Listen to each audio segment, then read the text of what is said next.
see me fall. I've been focused on the door. I don't really give a damn about what they talking about. The ranked up. The fucking deal, YouTube. This is your boy Dante Sports Talk live streams.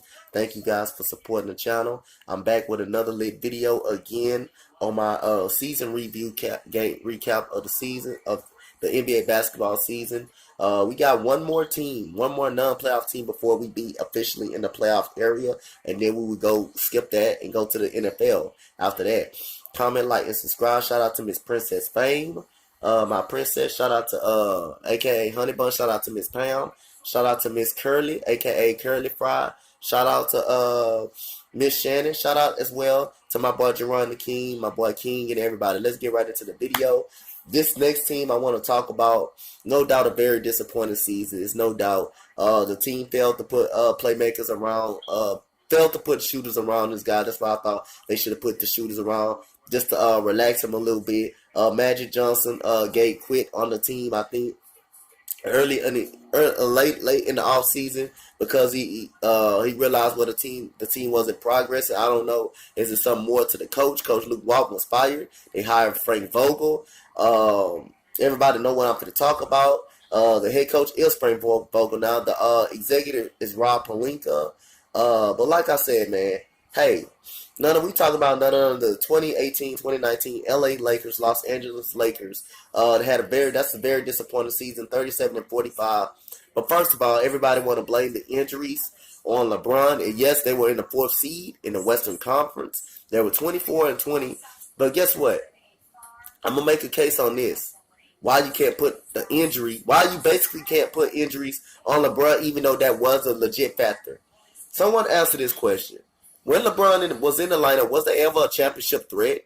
Was you picking them against the Golden State Warriors to beat the Warriors? Was you picking them against the Utah Jazz or the Houston Rockets? I wouldn't do it.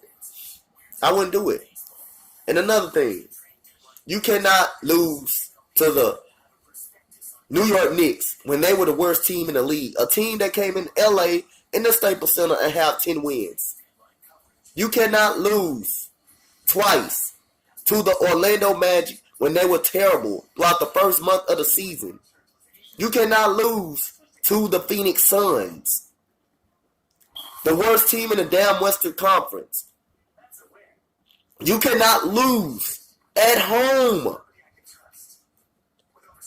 to the Cleveland Cavaliers. You can't do that in the West. You can't give up games in the West. You can afford to rest in the Eastern Conference because it's much weaker. But you cannot rest in the West. You cannot lay on the couch. LeBron, you cannot prop your feet up on the couch. You cannot do that. Even though Sacramento is a good team, had a great season, which I'm about to get to them in the next vid. You gave up a game against the Houston Rockets when you was up the whole game by 20. You gave up that game, the game that Eric Gordon shot the biggest three and put it in overtime. You cannot lose to the Memphis Grizzlies. Lose a series to the Memphis Grizzlies. You cannot beat Detroit. You cannot lose to Detroit. I don't give a damn where it's at.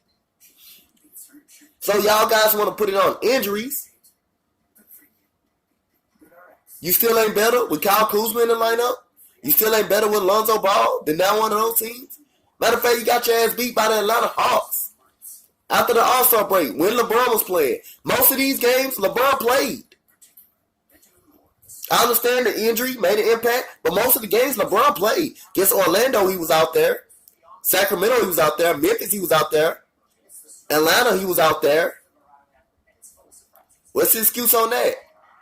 But otherwise, they failed to put playmakers around LeBron. They failed to put the shooters around LeBron James. They got Anthony Davis. I think that's going to improve their style. I think they're definitely going to be a playoff team this coming season. Do I think they will win a championship? No, I don't think they will win a championship. Not this first year. I don't think they'll win a championship. But I do think they're a playoff team. They're a second round playoff team. I do think the Lakers are a playoff team. They went 37-45.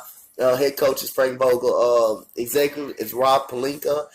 They average 111 points a game. That's 16 out of 30 teams. They were average on scoring points. Defense, they couldn't stop a damn nosebleed on defense. 21st, 113 points per game. That was just cruised. Pace of play, they was pretty good. They pushed the pace a lot. 100 and 3.2. That's fourth in the NBA. Offensive rating, 24th in the league. 107 points per game. Defensive rating, 109 points per game. That's 12. They gave up Brandon Ingram. They gave up Josh Hart to get Anthony Davis. They still got Kyle Kuzma. Kyle Kuzma, to manage to keep Kyle Kuzma was a win for the LA Lakers and basically get Anthony Davis. They did end up getting getting Danny Green, who's going to improve a lot, who's going to improve a great 3-and-D player, who's someone who can knock down shots as well. Like I say, they're going to be a playoff team. The MVP we don't got to discuss. That's LeBron James. Brandon Ingram, when his time with LA, averaged 18 points per game. I thought they blossomed. I thought Brandon Ingram would definitely put on a show at the end of the year. Last year, when LeBron James was trying to trade the whole team away, I thought the team quit. I thought the team gave up. Like I said, they gave up after that. They made about making the trade public. That made everybody feel salty. Brandon Ingram started turning into a monster. LeBron James averaged 27.4 points per game. He averaged 8 assists. He averaged 8 rebounds per game. He shot, 34% from the 3-point line. Brandon Ingram shot 33%. He averaged 18 points per game. Kyle Kuzma, 18.7 points per game. He shot 30% from 3-point line. He was pretty inconsistent. Lonzo Ball averaged 10 points per game. He was traded to New Orleans. Rondo hit the game-winning shot at Boston. The first game after the All-Star break, hit the game-winning shot in Boston. I thought that was a big game. I thought that was gonna really push the LA Lakers to make the playoffs. But then again, they kept losing to bum teams. So, like I say, that's why I say you can't put that as the injury too much of an excuse, because when LeBron James was in the lineup, they still couldn't be good teams. They still couldn't be bad teams. So you can't put that as no excuse. Then, after everybody thought they was gone during the trade deadline, they got their ass mollywopped by Indiana by 40 points in the game. You see LeBron James sitting at the end of the bench. Rajon Rondo averaged 9.2 points per game. Reggie Bullock was pretty good, inconsistent though. Averaged 9 points per game. He signed with the